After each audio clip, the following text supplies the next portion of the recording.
So just give us a brief outline of your film. Well, it's kind of the missing years of William Shakespeare conflated into about 3 weeks. Yeah. History knows what he was doing as a young man, being married as a young father, living in Stratford, and of course everyone knows what he went on to achieve. But no one's quite sure what happens between the two. So it's like this. It was this tantalising little black hole into which you can put anything, and we put that. Yeah.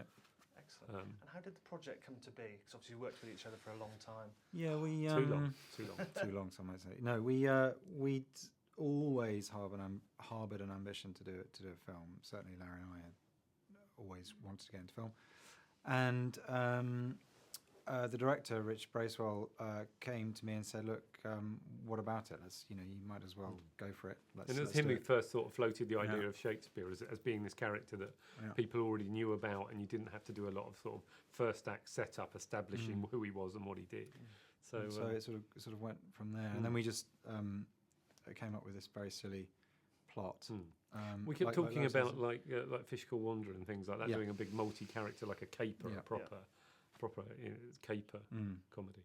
Excellent. So obviously we've worked together for ages. What's your sort of writing process? How does it get put together? First there's a fight and then there are tears. Yeah, there's lots of tears. No, I suppose it's quite traditional. We sit opposite each other, with a little computer each. Yeah. And nowadays, because of modern technology, we can share our screens. Yep. So that he can keep. We spend an awfully long time on story, and that takes a year plus. And you have to leave it sometimes and walk away from it and let it filter. And when it comes to scripting, that's the fun and easy bit because it's all planned. Any advice to burgeoning screenwriters: know your end.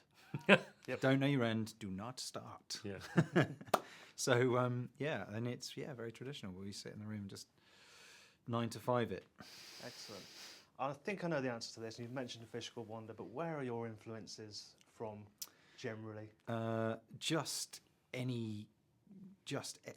a lot of 80s comedy for me, American comedies. But I mean, Python, obviously, the Python movies were a huge influence. The multi-character stuff. Also, sort of, Airplane. I really loved Douglas Adams' writing growing up. So it's sort of a coming together of our different influences, but also the comedy influences of the gang, that Matt's very into physical comedy and clowning and silent comedy. And, everyone's sort of got their little touchstones and all of those influences are sort of fed into the process. Sure. And how much of it is scripted or is there any room for improvisation or anything like that? Well, even if we didn't leave it, there'd be some. So, okay.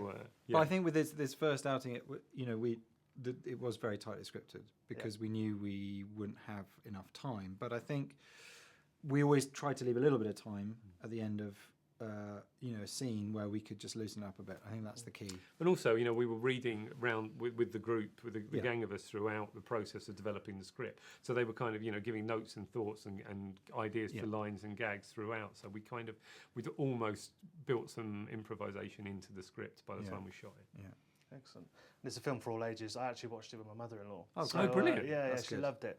And I was kind of pointing out the subtle nods to very famous films. That there is one big one which I won't reveal. Yes. Yeah, but no, it was that obviously big film fans in that respect. So there's a lot of that in there. So it's good to see. How did Damien and Lewis and his wife get involved in the? We just asked them. I mean, we got they were at the top of our list, and we managed to get a script to Helen, which was the key, and then prayed that she liked it and wanted to join in.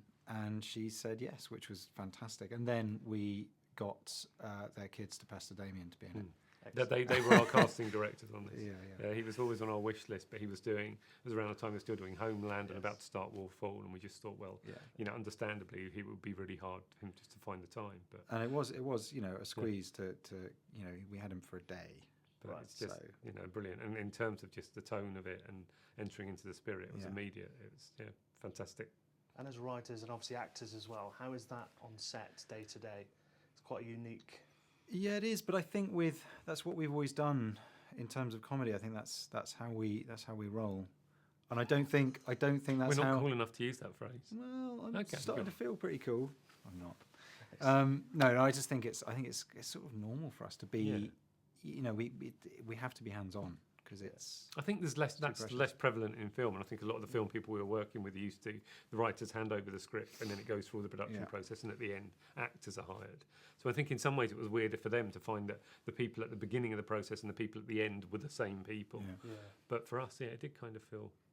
And obviously you mentioned the director as well, very new to your collective of working. How was that to sort of integrate him? He's a great director, but how did he integrate with your? Well, I've known him for years. So and then we had a lot of time prepping the script, writing the script, and he was very he was really present in the that. story. Yeah. So slowly we introduced him to everybody, and hopefully it wasn't too much of a shock walking on set the first day. It's like when you've got a zoo and you get a new monkey, and first you do it through the bars, and then you just end up putting him in the enclosure. Okay. He was our new monkey.